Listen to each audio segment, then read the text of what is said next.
Later on, I will, your cell leaders will give you the prayer request, amen? But this is not for you, for all the people na mahal mo. So today, tama-tama, no?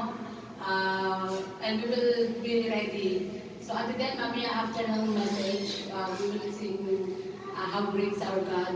We will be ask for the Lord for the anointing for our, sabi nga, for outside, mamaya, no? Hallelujah. So, mamaya po, we will give you the prayer request to sa mga kilala nyo or sa ano nyo, no? You will give the prayer request and then pray for them. We will, and then connect nyo po, no? Connect them, amen, hallelujah, and then we will pray for them. Amen. So, I think every cell church will give 50 pieces of prayer request and they will distribute to their cell members. Amen? So, nandun tayo lalabas mamaya. And I pray, sabi ko, the last time I prayed, Lord, where we will go? And then, the Lord said to me, go to Banat. Mukhang marami lang sa Banat. Mukhang marami pa kayo paano ng Lord sa Banat. Kasi, sinabi ko, Lord, where we will go tomorrow? Hallelujah. And the Lord interested, Banat. Said to me, Banat. Uy. Sino mga may mga pwede na doon? Pwede doon kumain, pwede mamili ng mga ginto, o sabi hayo, amen, no? Hallelujah. So, sabi ko anak, sabi ng Papa, Pa, after the gawa, you will go to Banat. Amen? And then you believe the Lord will give me souls. Amen? Hallelujah. Just expect. Hallelujah. Ever expectant. Be an expectant people and a person. Because sabi nga niya, kanina, no? The Lord will never put us into shame. Wherever you go, the Lord will give you the souls. Amen? Hallelujah. So praise God. Kailan, no? Marami na namin ito. So praise God, no? Hallelujah. Sige, then, the message of God is about don't left behind. Hallelujah. So sabi ko nga ito, no? Sabi ito, huwag kang malinis, huwag kang magpaiwan. Amen, no? Hallelujah. Huwag kang mag-init. Dapat sumakasumbi ka na sa agos. Go with the flow, says the Lord, no? Hallelujah. So dito, don't be left behind. And if you find the scripture in Luke 3, verse 3, 4 to 5, chapter 3, verse 4 to 5. Sabi po dito, come on, can we all stand and let's read the scripture of God? Hallelujah. At the count of 3, naman sabi-sabi po tayo. 1, 2, 3. As it is written in the book of the words of Isaiah, saying, the voice of one crying in the wilderness, prepare the way of the Lord, make his path straight. Every valley shall be filled, and every mountain and hill brought low. The crooked place shall be straight, and the rough ways smooth. Praise God. Hallelujah. Glory to God for His word. You can sit now. Hallelujah. So, praise God, no? Hallelujah. Who's the one said this verse, this word? This is John the Baptist. Do you know who is John the Baptist? Amen. Hallelujah, yes. If you read the Bible, but for those who don't know about John the Baptist, hallelujah, was the son of Zacharias and Elizabeth. And then, hallelujah, Zacharias was the priest at that time. And then, Elizabeth was a barren woman. They don't have child. But Zacharias prayed for a child. And the Lord granted his wish, granted his prayer. And Elizabeth became pregnant.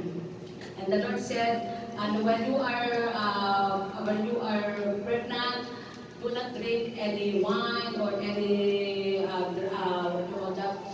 wine or hard drink, amen? Because your child will be set apart for me, amen? And then sabi na Lord, hallelujah, I will use him to turn the people to the Lord, amen? And then Zacharias did not believe because they are already old, amen? And he knows, he knew that his wife is a barren woman. And then said, how come that I will have a child because at my age, I'm very old, and my wife is also a barren woman. How come? So the Lord made him mute, no? Ginawa siyang pipi because he did not believe. You see, if you do not believe to the Lord will make you mute or deaf in Jesus' name, no? Because Zacharias did not believe to the Lord. That's why the Lord made can speak only when John the Baptist was born. Amen. And then John the Baptist say that, hallelujah, to prepare the way of the Lord. Amen.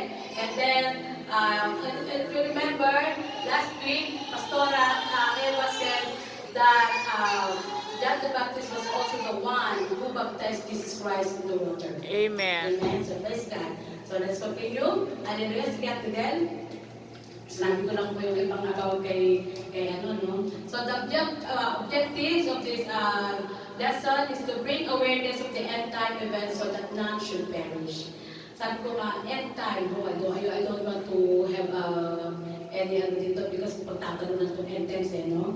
But I just want to tell you that, hallelujah, if we hear the end times, the meaning of end time for me is the second coming of Jesus Christ.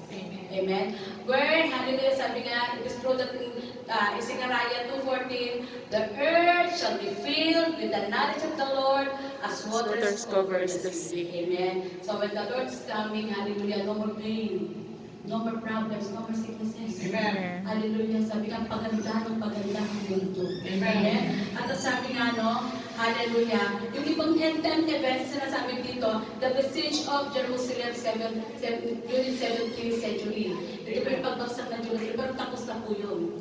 At when the 12 tribes, hallelujah, invaded or captured by the Assyrian, tapos na rin po yun. And when the Jeddah was invaded by Babylon, tapos na rin po yun. At hindi pa natatapos, hallelujah, the end time will come, hallelujah, and this is the second coming of our God.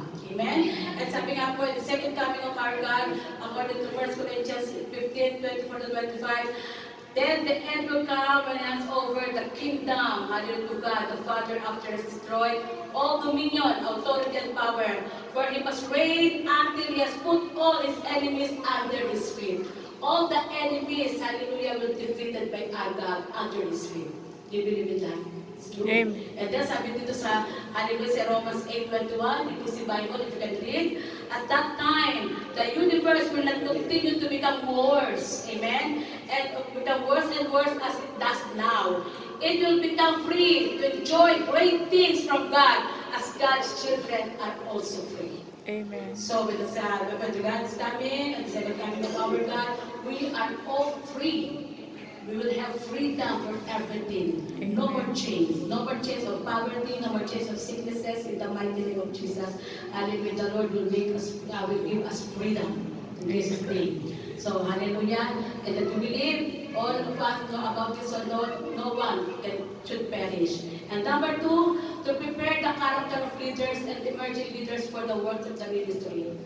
What are the characters to be a good leader? We will see that. But now, hallelujah, the first that we will have to be to be a good leader is to have a Christ likeness.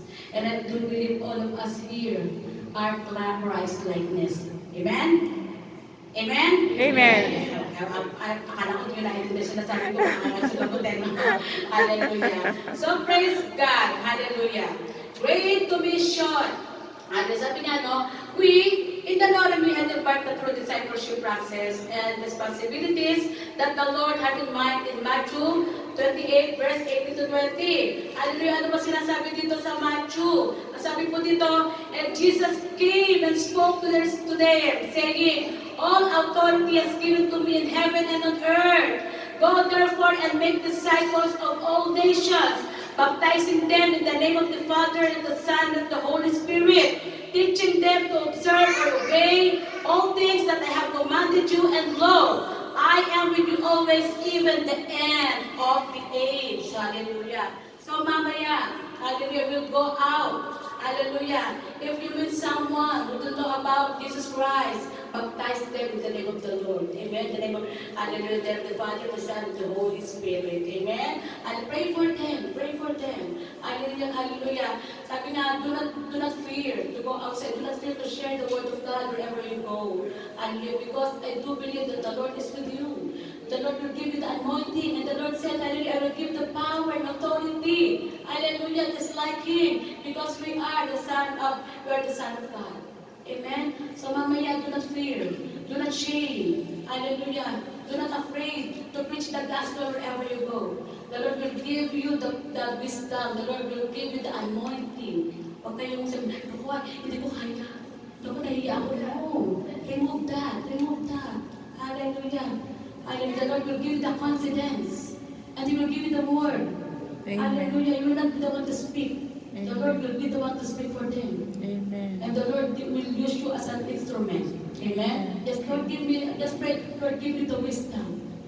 Give me the word that I will tell, I will say. Hallelujah. For this is for your glory. And always say, Lord, please glorify me so that I can glorify the Father in heaven in the mighty name of Jesus. Hallelujah. So praise God. Hallelujah. Sabi nga po, no, we are not now in the traditional Christianity. When we began to perceive and apply the Great Commission, we are now, hallelujah, the Great Commission, and that is G12.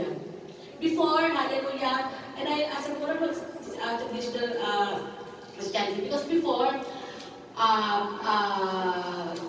when we not perceive the G12, there are many, the one congregation, there is a pastor, there is a assistant pastor, and there are deacons. But now, when we are perceiving the G12, hallelujah, no more assistant pastor, no more deacons, hallelujah, but we have the primaries. We have the G12 to do the primaries, amen? And one leader, and the only third leader is Tate Henrich. And Tate Henrich have the primaries, amen? And the primaries have 144. Hallelujah. The great thing, hallelujah, that we have a G12, everybody will be a leader. Before kasi, no, hallelujah, in old tradition na, no, hallelujah, if you are sitting there, habang paano ka na nakaupo dyan, you will not be a leader. Because the leader is only the deacons, the assistant, the pastor, and the pastor. But now, hallelujah, you will become a leader because you are emerging leader and emerging leaders. Hallelujah, kung sabihin, wala ka kaya, no. You have the authority. Hallelujah. Sabi nga, no, hallelujah, you can, if you can, tawag dito, kayo makahayo, and you will have a cell group, hallelujah, you are already a leader. Amen? And hallelujah, time will come, hallelujah, you will become a network leader. If you have 12, and you have 144, oh, praise God. If you have 144 in your cell leaders, hallelujah, you will become a network leader na. Praise God. Hallelujah. Ano po, no? Yung kami mga, we are the primaries of Tate Henrich. We are called the network leader because we have a congregation that we are handling, no? But you, hallelujah, even you don't have any congregation, amen, but if you have cell group, if you have 12, and you have 144, you can call down as network leader. Hindi lang po kami pwedeng tawagin network leaders, but also you. If you had 144 and if you have tapos na 118, ano? 1728. If you have 1728, hallelujah, you will be like Tate Henrich na. Amen. So everybody will be a leader. You are not just sitting there. Don't tell me that, I'm not able to do that because because grade 6 lang inabot ko and only finished high school. No! Hallelujah! The Lord don't need that. Don't need your, sabi nga, your talino. Hallelujah! But the Lord needs your heart. That the Lord wants us for wants us. Amen? Hallelujah! So sabi po dito, no? Great Commission yan, sabi ko na dito sa Matthew 8, 20, verse 18 to 20, live a higher level of life. When we adopt the Great Commission, the Lord wants us to have a higher level of life. Ano po yan? Ang gusto na Lord, all of us become a leader. Amen? All of us become a leader. And because the Lord is expecting more of us, that's why we'll go outside. This afternoon, after the service, we'll go outside, hallelujah, and looking for the lost people. Who are the lost people? Hallelujah, we can go to the hospital, we can go to the mall, hallelujah. Sabi nga, but your purpose is not going around the mall for looking, and hallelujah, for Shopping. window shopping, hallelujah. Ang window shopping nyo ay kaluluwa. Amen. Only today. Only today, you have so many days for looking, hallelujah, for shopping, amen? But only today the Lord wants us to shop for lost souls, amen? Kaya before we go outside, we will ask the Lord for the anointing, amen? And is God then? Is God? So, twofold calling. Ayan. Ano ba yung calling natin? Sabi nga, when through that after receiving Christ our Lord and Savior, we receive God's redemption. Of course. All of us here receive Jesus Christ as our personal God and Savior, so we are already redeemed by our God. Hallelujah. Number one of the full calling for us is for salvation. Mamaya po, hallelujah, we'll all use this. Hallelujah, we'll all for salvation. We'll go out for salvation. Hallelujah, of all lost people. And then to serve in His kingdom. How do we serve in His kingdom? Hallelujah. You know, mga kapatid, no? There are many ministries inside the church. Cooking ministry, hallelujah. This one, Music. worship ministry, transportation ministry, so many ministries. But the Lord wants us to have, hallelujah, a multiplication ministry, multiplying ministry, and that is, hallelujah, salvation for other people. Amen. There are so many accommodations there. Hallelujah. And there are so many colleagues in our work. Hallelujah. In the hospitals, in the company. Hallelujah. Sabi nga, do not be ashamed. Do not be, sabi nga, do not be afraid. Hallelujah. But the promise of God, hallelujah, will not put you to shame. Amen. And do not be afraid to be rejected. Hallelujah. It's not the one, hallelujah, they are rejecting. It's not you. They are rejecting. It's our God. But the most important is, hallelujah, share the good news. Hallelujah. Share the word of God to them. And I do believe when you share the good news to them, hallelujah, there is something in their heart that will touch. Amen? Hallelujah. So serve in His kingdom, there are so many ways to serve in our kingdom. Hallelujah. Just do not be just sit in ministry. Hallelujah. You can join to our ministry. Amen. But the most important is multiplying ministry. Share the good news to other people. Is that. So 2 directions for our calling of our calling. Prepare the way of the Lord. Amen. How do we prepare the way of the Lord? Praise God.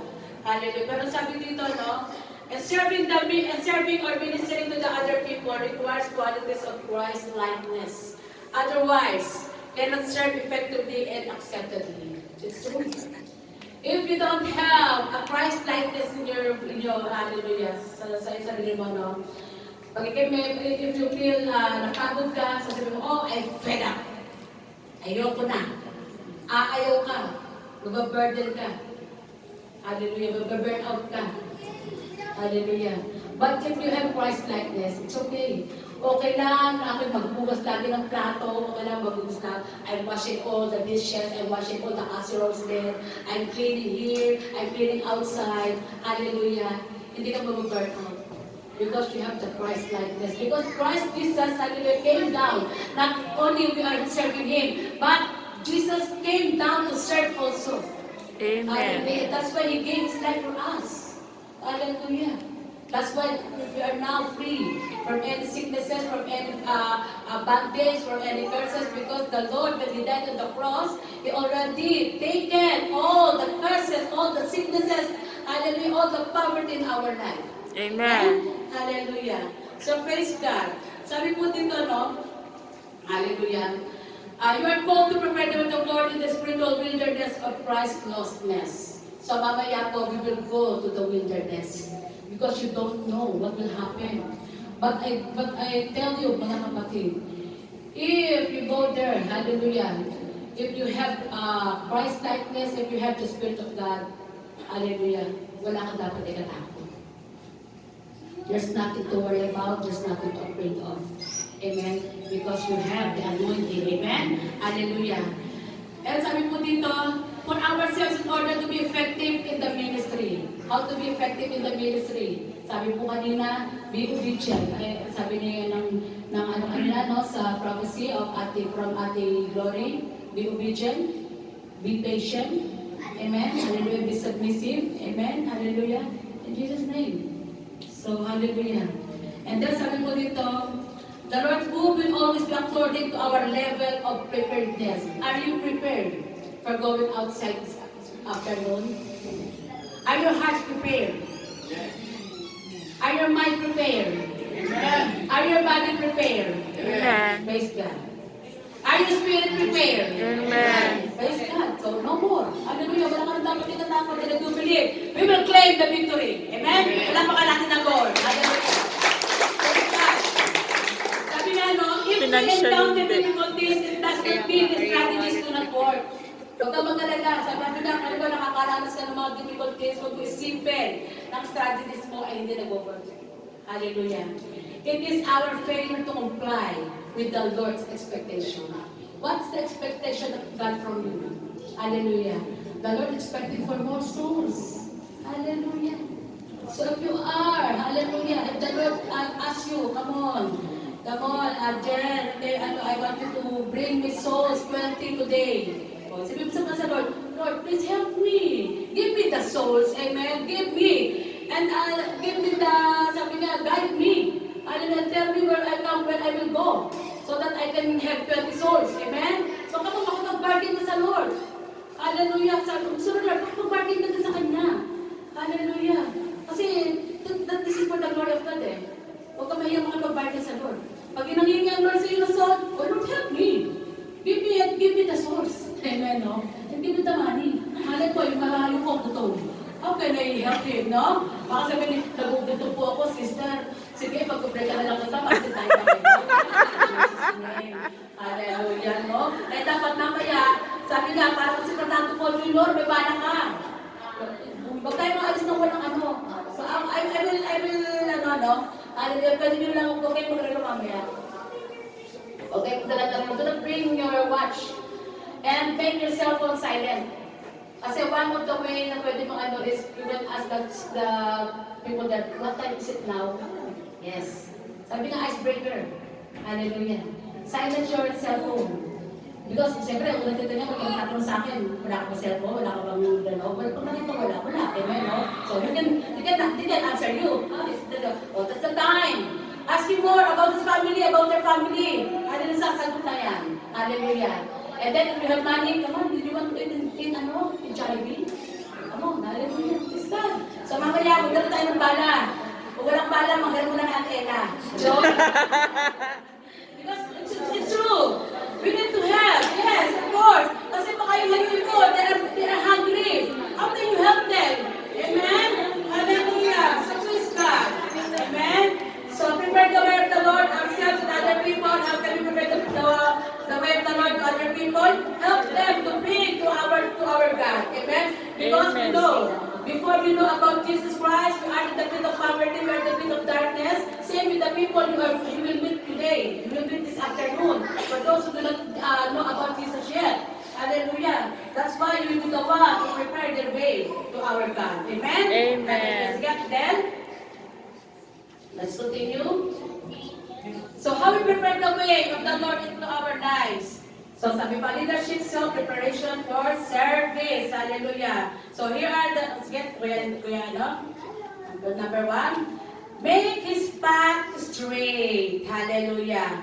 So sabi nga po, no, make his path straight. Sino po dito nakapag-encounter na? Who among here already encountered God? Amen. Can I see their hands? Come on, hallelujah. Okay, I mean the post-encounter. So, the pastorate are planning to have an encounter this coming Ramadan. Or for those who are ready to have an encounter, I will just ask your cell leaders so that you can give your names. So this coming Ramadan, we are planning to have an encounter for the men and for the women. Amen? But the date is not yet set. I will announce. It is already, Hallelujah. So, sabi po dito, make his path straight. So, once you have a meaningful encounter with God, experience your life, it is assumed that you have made his path straight into your life. Yes, because encountering God is the first step. Hallelujah. To change our life. Amen? Yes, because if you notice, when we receive Jesus Christ in our life, yes, we receive Him as our personal God and Savior. But the character is not yet changed. Amen? Because it's true. Hallelujah. It's not like a snap of a finger, you change your character. Hallelujah. It's process. It's under process. But when you experience the encounter with God literally, that's the time you surrender everything. Because it's the whole day. there's a deliverance, hallelujah. You can experience the presence of God, hallelujah. It will really change your mind, it will really change your character. So I encourage everyone here who do not experience yet encounter God with this coming Ramadan, we will have an encounter with God with it. Amen? Hallelujah. So prepare yourself. And then sabi po dito, no? If you have an encounter God, hallelujah, you have an active line of communication with Him through your personal devotion. And you maintain the quality of a personal relationship. So sabi po dito mga kapatid, hallelujah, nasusustain po ba natin ang ating personal relationship to our God? How is your relationship? How is your personal relationship with God? Is it hot? Is it cold? Or is it warm? Hallelujah. Kasi pag warm, isusuka ka na Lord. Mabuti pa ito sa gusto na Lord, dapat lagi tayong hot in our personal. The Lord wants us to be hot in our personal relationship with Him. Walang dapat malamig. Kasi if you feel malamig, hallelujah, but praise God, hallelujah, we are how many now, no? Because I asked the song leaders to invite na. Because some of the preaching points are already full blast na. And they did that. Why we not doing that, no? Hallelujah. As we observe the safety protocols, then that's why we are now 15 plus. Glory to God. Palapakan natin ang Lord. Hallelujah. There's some ministers that I did not see before. Praise God. Thank you, Lord. Amen. Hallelujah. Sabi nga dito, i-share everyday mood. Like your encounter mood, hallelujah, yung daw bang mood mo, ay kagaya ng mood na encounter mo, Lord.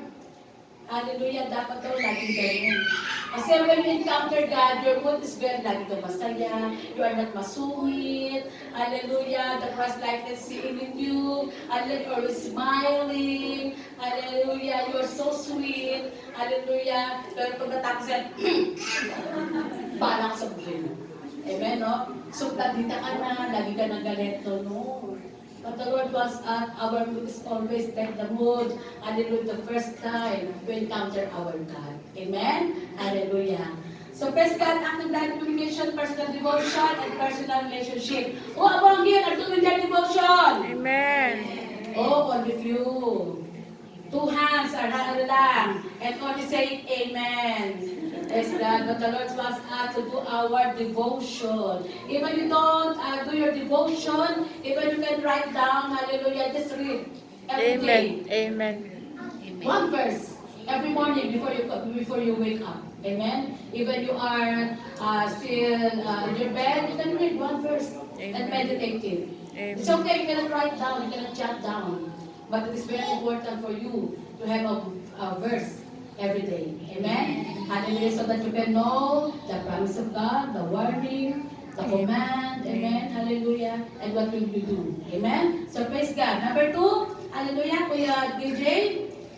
Number 2, hallelujah, yes, my God. So maintain, amen, maintain the Christ-likeness, sustain, amen. How can we sustain? Pray, and always dwell in the presence of God. Have a devotion and meditate the word of God. And enrich. Hallelujah, pagyamanin mo yan.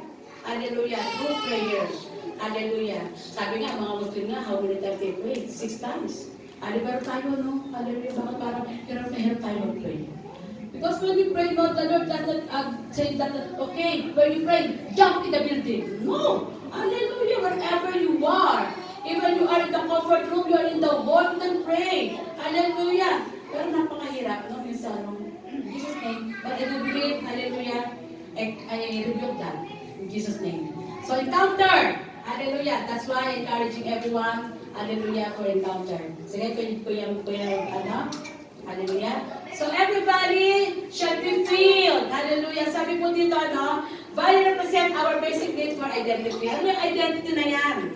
Hallelujah. Sabi nga, no? Ano yung pagkakalan na sa'yo? Sabihin, sino po si Melody? Sino po niya si Melody? Who is Melody? Melody is the Martha of Southwest 1. She is the wife. She is the wife of Kuya Pido. And who's Kuya Pido? Kuya Pido is the Esdra of Southwest 1. Oh, praise God. Hallelujah. Who is Jen? Si Ate Jen, siya lagi naghugas ng mga kaldero every time. Hallelujah. The one always washing the dishes after the service. Bago And umuwi. Jen is the pogi of Southwest One. Uh.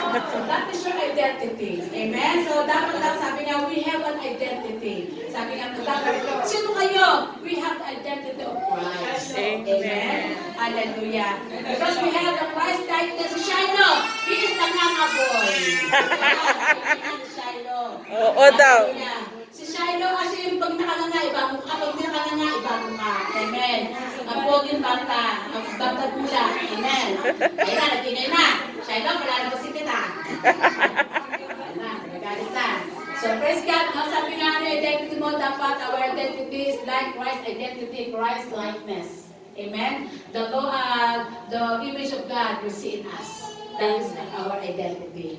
So sabi po dito, no, hallelujah, then if you understand your identity, then you know your source and how to avail everything to fill everybody in your lives. The need for belonging. Hallelujah. Ano ba yung belonging na yan? Sabi nga, no, yung pagmamayari mo, kaya nga sabi ko nga mamaya, paglabas natin, dapat meron tayong fulus. Amen? Hallelujah. Pero sabi nga, no, huwag kang matakot because you are a kingdom citizen and your source is in heaven. Sabi nga sa Philippians 4:19, the Lord will supply all our needs according to His riches and glory in the mighty name of Jesus. Why are you afraid? Hallelujah, mayaman si Papa. Amen. Our Father is rich. Amen. Humingi ka lang. In Jesus' name, mamaya may kakatok pa sa'yo. Amen. Sabi natin, o sige, pero hindi na kita. Amen. Praise God, no? Hallelujah. So sabi nga, no? Hallelujah. Significance. Hallelujah. Ano ang kabuluhan mo? Kapatid. Hallelujah. Puno-puno ka ng kabuluhan sa Lord. You are very important to our God. Why? Hallelujah. You are sons and daughters of God, and your Father is our God Almighty. Amen. You are the, hallelujah, you are the co-heirs of Jesus Christ. Hindi ka ang ng Lord. We are the sons and daughters of Jesus Christ. And according to, sa 1 Peter 2:9, you are a chosen generation, royal priesthood, a holy nation. Hallelujah, a special people. Hallelujah, kaya nga sabi nga, no, hallelujah, wala kang dapat ikatakot. Sabi nga, you are very important to God, hindi ka niya ipapahiya. Will never put you to shame. At sabi po dito, no, hallelujah, sige kuya, pakibalik doon. Hallelujah. Yung security. Huwag kang matakot. Sabi nga, our God is in your sa harapan mo, front, back, and side to side. That's why the protection of God is in you. And I will give you that before going outside, pray to God, pray to the Lord, that Lord cover me with thy most precious blood of Jesus, and wear the armor of God before you leave. Please, before you leave, ask for protection from God, cover you with thy most precious blood of Jesus, and wear the armor of God. Amen? Amen. I do believe all of you know about that, no? Amen. Hallelujah. At sabi po dito, hallelujah, yung ano mo, no, yung significance mo, no, tsaka sabi nga, you are a Christ ambassador, and your mission is reconciliation. If you notice, no, some problems of yung mga hinahayo natin, they need to reconcile for their family, their husband, their children, no? Hallelujah. Ito yung masasabi, later, mamaya, you can meet people who need reconciliation in your family. So pray for them about reconciliation. Amen? If you think, I do believe that the Lord will tell you what will you pray for that people that you will meet this afternoon. No? Because the Lord will give you the discerning of spirits. You ask the Lord for the discerning of spirits so that when you meet that people, we already know what spirit we can cast out. We can cast out to that person and what we are going to pray for them. No? Hallelujah. So sabi nga, no, you are God's army and your peoples are mighty. So do not be afraid. When you go outside today, this afternoon, your peoples are mighty. It's our God. It's our Lord. Hallelujah. So nothing to worry about, nothing to be afraid of. Amen? Hallelujah. So praise God. Okay, kuya? Number 3. Once you are established in your identity, then anointing and authority works powerfully. It's true. So you know now your identity. Hallelujah. Your identity is Christ, likeness is Jesus Christ. So you have now the anointing and authority that will work powerfully this afternoon. Amen? So sige, kuya. Number 3. So number 3 is every mountain and hill broke low. Yes. Sabi po dito, ano? Hallelujah.